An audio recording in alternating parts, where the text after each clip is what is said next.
Salam Komando. Assalamualaikum warahmatullahi wabarakatuh. Saya Bambang Susatyo, Ketua MPR Republik Indonesia, mengucapkan Dirgahayu Korps Brigade Mobil Polri ke-75. Brimob memiliki sejarah panjang dalam pengabdiannya membela dan menjaga bangsa Indonesia.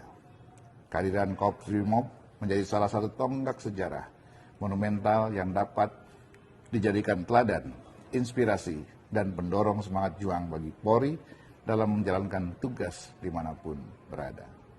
Semoga melalui momentum peringatan Hari Ulang Tahun Korps Brimob ini, Korps Brimob tetap menjadi kesatuan Polri yang profesional, unggul serta semakin tangguh dalam mengemban tugas memelihara keamanan dan ketertiban masyarakat. Sekali lagi, selamat. Jaya terus Korps Brimob, jiwa ragaku demi kemanusiaan. Brimob sekali melangkah, pantang menyerah. Wabillahi taufiq wal hidayah.